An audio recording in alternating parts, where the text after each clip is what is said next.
О, это что-то новенькое. Опять он нагрелся как сука после третьего теста. Соответственно, 544 кэса, 543 кэса и третий тест. Вот сколько он выдаст, как вы думаете? Я не знаю. 514 по нагреву, 42, 50, нет, температурный режим так и держится. Но это вот держится он на цифрах, аж только, блин, ну вот это вот эти вот всего, ну вот как красиво. Даже вот многозадачность по-другому появляется, это прикольно. 120 Гц вообще лютая тема, вот отвечаю. Вот герцовка тащит, OnePlus я тебя опять захотел. С твоими там 90 или 120, хер бы с ним что IPS, но 120 Гц, я вот даже не знаю, что лучше. Либо AMOLED с OLED дисплеем и 60 герцовкой, либо 120 Гц. Ну вот это опять затуп, сука, был, ну не пофиксили, но вот эти вот плавности открытия, не открытия, это, конечно, что-то новенькое. Не будем их изучать, мы и так все знаем, мы умненькие с вами. Ты видел? Видел? Да, мы умненькие с вами.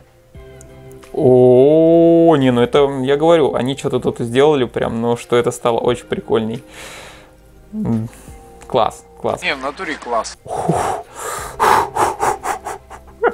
Вы понимаете, да, ребят, что здесь теперь тоже можно делать? Я уж не знаю, брат, ты ошибся с Realme или нет, но что-то MIUI начинает удивлять. Теперь можно здесь даже перемещаться между приложениями. Это, конечно, безумно удобно. Не так плавно, но тем не менее, перемещается это уже хорошо. Чувствуется какой-то небольшой прогресс. Да, затупливания какие-то есть, когда в многозадачность выходишь или между приложениями перемещаешься, но в общем и целом прям вот хорошо. И знаете, что самое прикольное? Здесь есть виджет-калькулятор, я в этом уверен, что он вот здесь должен быть. Вот, виджет-калькулятор есть. Вот Realme этого не хватает. Тут сразу прям с полпинка я был уверен, что он здесь есть, и он здесь есть. И это удобно, когда его можно вынести, сука, на отдельный рабочий стол. Как на Realme, можно ли удалить несколько приложений сразу? Раз, два, удалить.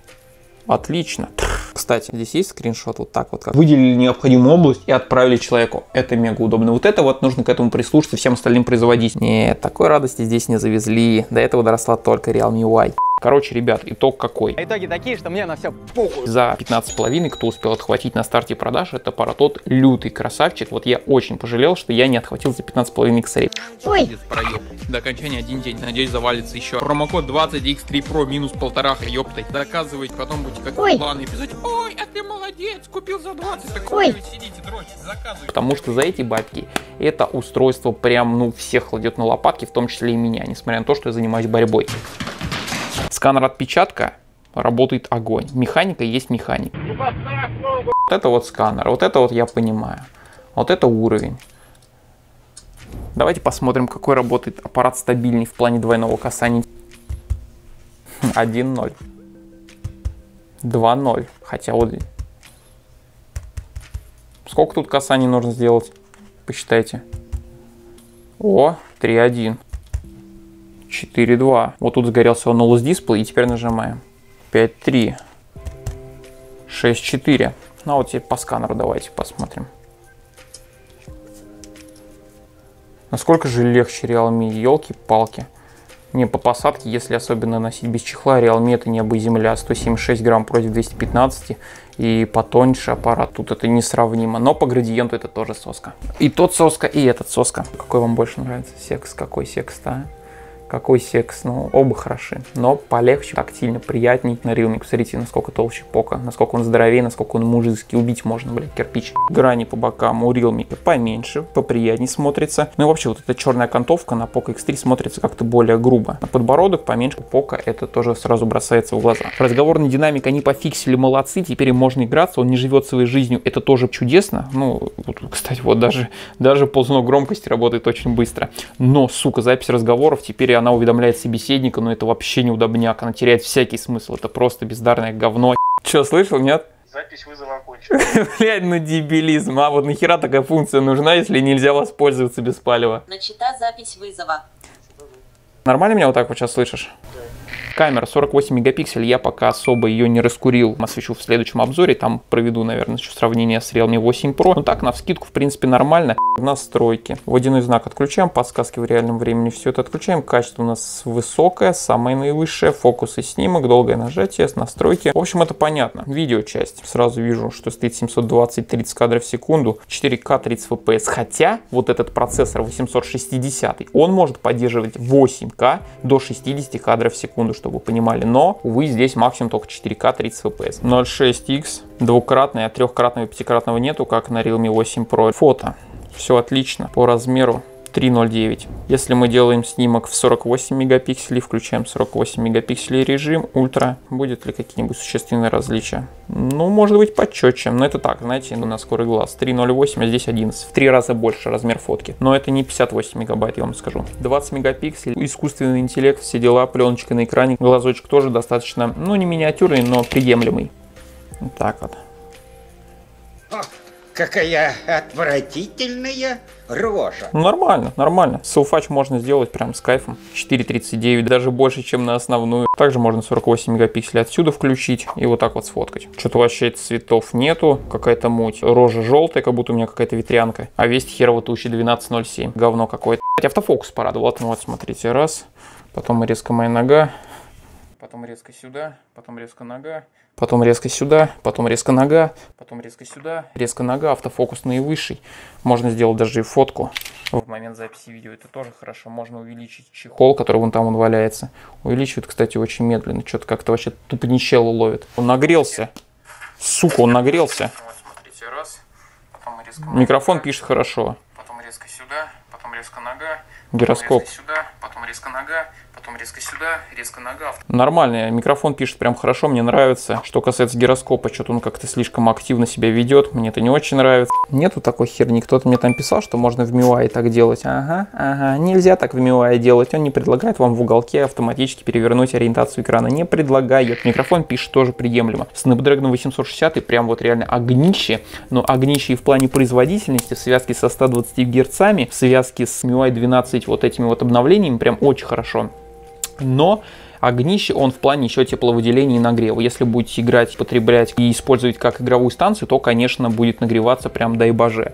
Ваше устройство перегрелось, мобильный интернет, точка доступа, Wi-Fi, GPS и камера будут отключены.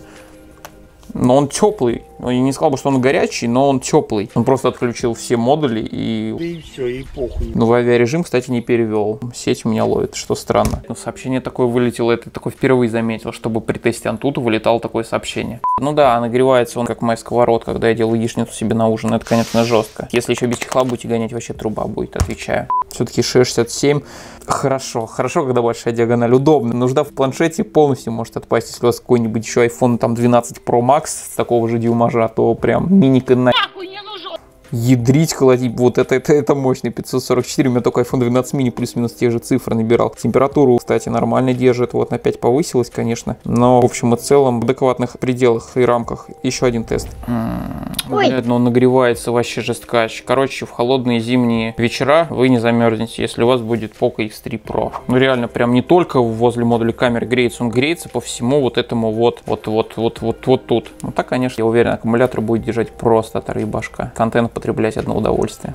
543. Нормально. Звук хорош, но дребезжание задней крышки, и от этого они никуда не делись, это они никак не исправили. Да, через чехол не особо так прослеживается, но если без чехла, то это будет о себе напоминать. Слушай, а есть там чехол или защитное стекло? Есть чехол, я его еще не надевал, но я его одену обязательно. Пленочка тоже идет из коробки, так что все здесь в лучшем виде. Стекло не имеет смысла. На Realme 8 Pro тоже идет защитная пленка из коробки, и прям кайф имею. Камера у нас сразу вот так немножечко сглаживается. Здесь есть выступ, но тем самым он защищает объектив. Вот эта заглушка, я уже сразу говорил еще в обзоре стандартный Poco X3, что это полная жопа, ее надо отрезать, потому что это будет вас жутко нервировать. Отверстия совпадают, все четко. Конечно, более такой кирпичный вид принимает смартфон. Неудобно, конечно, вот опять вот нет уверенности, что ты его прям держишь, что он тебе не выскользнет. Конечно, здоровато лопата. На ходу. Блять, ёб твою не медь, ну пиздос. При всем при этом рамочки вот эти черные становятся менее заметны. И он, так сказать, его можно выкинуть, но просто не мой смартфон, кидать его сейчас не буду. Хотя кирпичный мобил, за него можно не переживать. Даже если он упадет с расстояния метр-полтора, я думаю, что ему, особенно если он будет вот в такой вот кожуре. Скачаем Telegram. Telegram всему голова. Кто не подписан, можете подписываться. Вот эту порнуху иногда скидываю хом-видео, там всякие такие прикольные видосики. На Instagram тоже можете, кстати, подписаться. Instagram тоже тема. Там вообще мемчики записываю, приколы. Там в метро недавно записал, когда у меня сырники хотели отнять. Стерео хороший, да.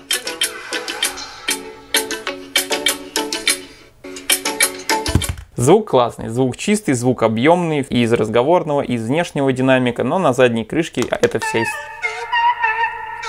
Эта вся история отражается. Это не пофиксили, это также есть. Из разговорного динамика хорошо, но запись разговоров уведомляет об этом собеседника. Ну и дизайн, конечно, прям вот реально безумно классный. Это уровень, типа холодный металл, как из Терминатора. Это просто секс. Это реально просто секс. Такого секса нам давно на Сяника не хватало. Очень давно не хватало такого секса. Очень красивый смартфон. Очень. Не синий, не черный. Вот именно золотистый. Я бы не сказал, что он дает его розовизну. В какую розовизну? Вы что, голубые, что ли, ребят? Розовизна. Кто там говорит из блогеров, что он дает в розовизну? По тактильным ощущениям и посадке в руке все идентично Poco X3. Но вот цвет — это, конечно, восторг. От цвета щичка дымится. Здесь комплект не удивляет, как всегда. Тут USB Type-C, 33 Вт в комплекте. Здесь вообще, ну, кстати, вот это вот, по-моему, шершавенькой стало. И здесь, кстати, стали в бумагу запаковывать. Это, походу, уже все а-ля Apple. Скоро вообще комплекта не будет, блин. Вот тут, кстати, небольшой такой переходик. Он чувствуется, когда вы переходите с этой вот не шершавой грани вот на эту. Прям чувствуется переход. Здесь он такой более уже... как сказать-то? Не ребристый, а более гладкий. Здесь он более такой матовый, что ли, а вот здесь он переходит уже в глянец, такой в глянец. Ну, очень классно смотрится. Блин, ну, очень классный цвет, прям безумно нравится, очень нравится. Не будет вас выделять, если вы возьмете в этом цвете, потому что, как мы знаем, Poco X3, там только два градиента, синий и черный. У Poco X3 Pro там есть уже и вот такой вот золотистый цвет. Очень классный градиент. Заглушка, кстати, его, сука, сразу надо раздрочить как следует. Если кому что-то интересно, будет еще один обзор, ровно один обзор. Его я подготовлю более аргументированно, прям четенько, прям вот все, как вы любите, грамотно, чтобы было сосочно. Если кому что-то интересно, можете написать, потому что потом этого аппарата у меня уже не будет. А может, кого-то что-то и кому-то что-то интересно. А если не интересно... Мне похую. Помяли коробку. Что это за доставка? Даже нету характеристик. Где характеристики? Почему все именно вот так вот? Могли нормально сделать. Открыть нормальную упаковку. Сука, все вечно у вас через жопу. Одно китайцы. Когда вы уже научитесь нормально делать коробки? Здесь помяли, здесь содняли, блядь. Вечно какие-то проблемы.